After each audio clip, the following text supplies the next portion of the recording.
Eagles -3 at the Giants, over under 46.5.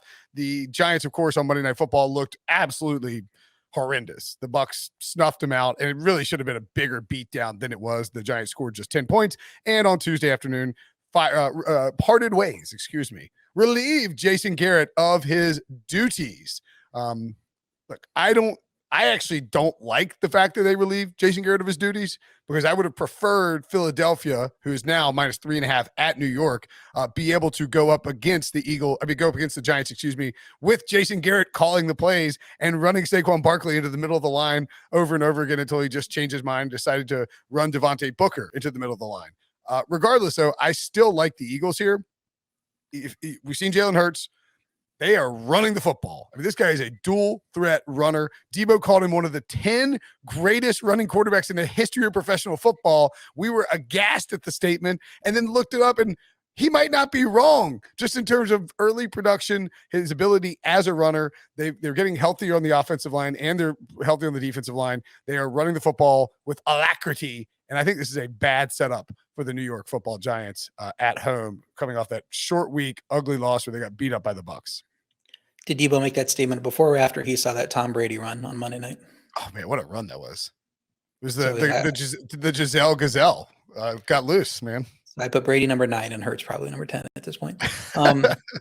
Yeah, the Philly offense is a problem for defenses. It dominated a great rush defense in New Orleans, and the Giants have been bad against the run. So you figure they're just going to keep on rolling here.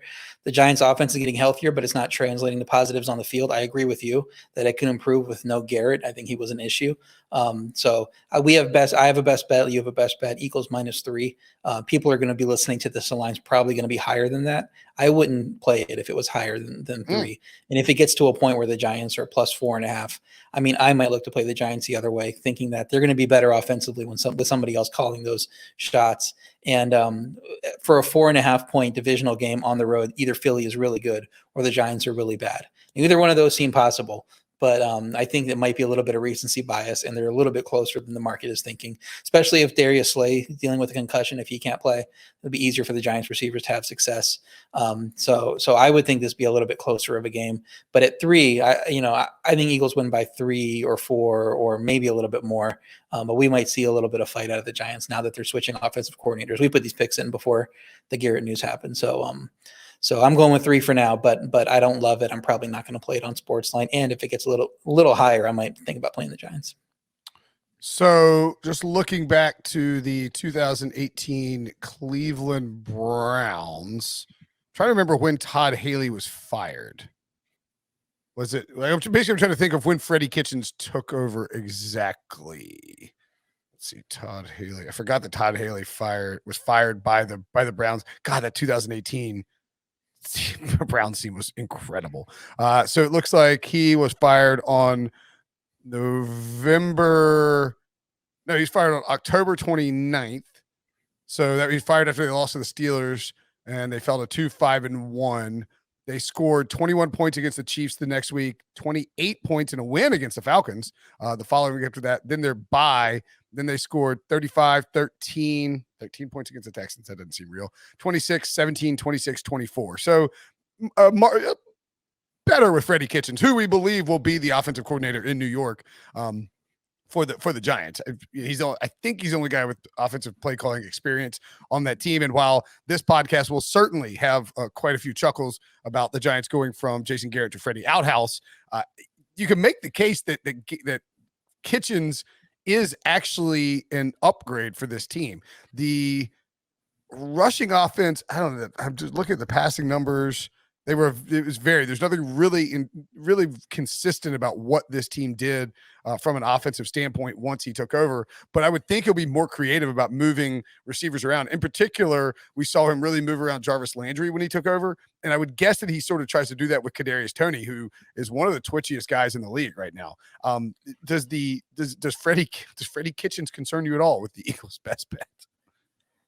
Yeah, if he's the offensive coordinator, like I said, I think that the offense has nowhere to go but up because they came into the year with a lot of talent. I know Barkley's been hurt and you can't count on him, but Tony proved to be in flashes, very dynamic receiver, has a little Tyreek Hill in him. So you want somebody that can get him to that level and develop him to that level and become one of the best receivers in the game and a dangerous weapon that you have to count for on every play. And that just hasn't happened except for that one game. We've been all waiting for that since then.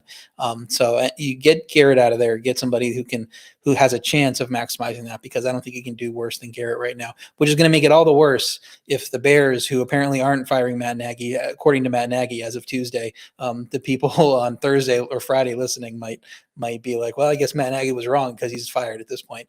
Who knows what's going to happen? Who knows what's going to happen in the next few days? But I think if you're the Bears, you got to fire him now so you can get a jump on Jason Garrett coaching search. You can get him in the building. And if another team hires him as a head coach, oh my God! At this point. But before you do that, RJ, you got to let this Giants season play out to see if you want to hire Freddie Kitchens as your head coach in Chicago, or maybe you bring him as a tandem, Kitchens and Garrett. Co-head coaches for the first time in history. Is it like the Bears need to sink lower? They haven't sunk low enough. And frankly, like I know that we're not talking about the Bears because they've already played, or they are about to play or already played for most of the people who are listening to this. But the Bears fans who started chanting fire Nagy at the Bulls game, that's funny. That's amusing. It's a bunch of Chicago people getting mad, starting a fire Nagy chant. The people who did it at his kids' football game, come on, man. That is terrible. Nagy is there as a dad, as like a father, watching his son play, and people are chanting "Fire Nagy" at a freaking high school game. I mean, look, I'm all for empowering fans and taking down bad coaches, but that is classless. I'm sure they deserve a whole lot. And I guarantee you, every one of those people chanting in that stadium deserves to be shouted "Fire you" at them for some of the things that they do at their job. The type of people that would do that, you got to figure they aren't like the best employees or the most stand-up individuals in society. So somebody follow them around and scream, fire this guy because he's terrible. That would actually be fun to see. Just people kind of like just tracked down by strangers in the street. Fire! I guess people chant Brinson sucks in this podcast all the time, so I'm not sure that I should even be. Yeah. You jerks. At any rate, I don't know if do we want to put the Eagles in this parlay? No. One of the reasons I say no is we're picking it at 3, and it doesn't feel legit for us to throw it at 3 into a parlay when nobody else is going to be able to take it. Yeah. Thank you guys for that. Thank you. Good point. All right, next up. All right, it's in now. All right, yeah, let's put it in now, just to troll Dino.